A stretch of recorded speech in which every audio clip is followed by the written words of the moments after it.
सोचो, एक दिन तुम सुबह उठते हो और पूरी दुनिया तुम्हें भूल चुकी होती है।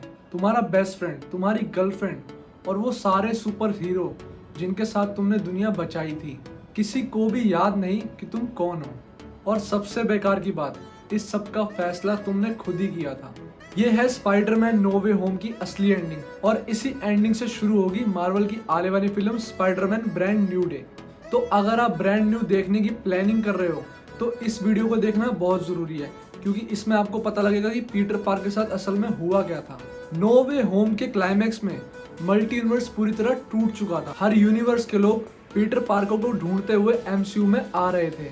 सिचुएशन इतनी सीरियस हो गई थी कि डॉक्टर स्ट्रेंज के पास बस एक ही सॉल्यूशन बचा था, एक ऐसा स्पेल जो पूरी दुनिया ही नहीं बल्कि पूरे मल्टीवर्स को पीटर पार्कर की आइडेंटिटी भुला दे।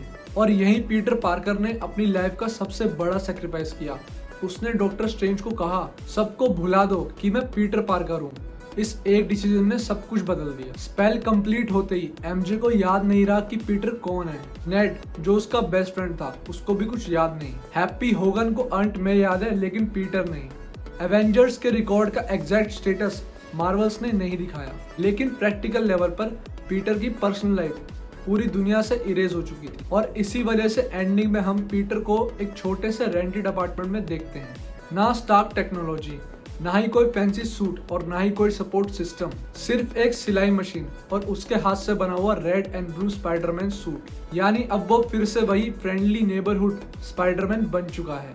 एंडिंग का सबसे इमोशनल सीन था कॉफी शॉप। पीटर ने प्रॉमिस किया था कि वो नेड और एमजे को सब कुछ बता देगा, लेकिन जब वो उनसे मिला उसने देखा कि वो दोनों नॉर्मल लाइफ जी रहे हैं, कॉलेज जा रहे हैं, खुश है और किसी डेंजर में नहीं है। उस वक्त पीटर को आंट मे की बात याद आती है, with great power there must also come great responsibility.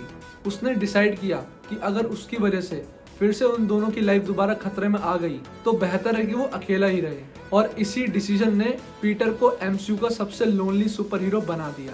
अब सवाल ये है, ब्रांड न्यू डे की शुरुआत यहीं से होगी। अब पीटर के पास ना ही टोनी स्टार्क का सपोर्ट है, ना एवेंजर्स का बैकअप और ना ही कोई दोस्त। उसे अपनी लाइफ जीरो से शुरू करनी होगी और जॉब ढूंढनी पड़ेगी, रेंट भरना पड़ेगा और साथ ही न्यूयॉर्क को भी बचाना पड़ेगा।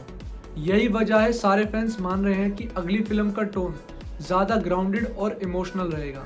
एक ऐसा स्पाइडरमैन जो खुद से स्ट्रगल करे और हार जीत अपनी मेहनत से हासिल करेगा। लेकिन एक मिस्ट्री अभी भी बाकी है, क्या एमजे को सब याद आएगा? क्या नेड दोबारा पीटर का दोस्त बनेगा? क्या डॉक्टर स्ट्रेंज का स्पेल हमेशा के लिए रहेगा? या ब्रांड न्यू डे में इस स्पेल को तोड़ने का कोई नया तरीका बताएंगे? फिलहाल इसका ऑफिशियल जवाब किसी के पास नहीं है, इसीलिए फैंस इस मूवी का बेसब्री से इंतजार कर रहे हैं। एक बात तो पक्की है, नो वे होम सिर्फ एक मूवी का एंड नहीं था, वो पीटर पार्कर की पुरानी जिंदगी का भी एंड था और ब्रांड न्यू डे उसकी नई जिंदगी की शुरुआत। अब देखना ये होगा कि जब पूरी दुनिया तुम्हें भूल चुकी हो, क्या तब भी तुम हीरो बन सकते हो? तो दोस्तों, अगर आपको वीडियो पसंद आई तो उसको लाइक करेगा, चैनल को सब्सक्राइब करना मत भूलिएगा। मिलते हैं आपसे अगली वीडियो में, तब तक के लिए राम राम।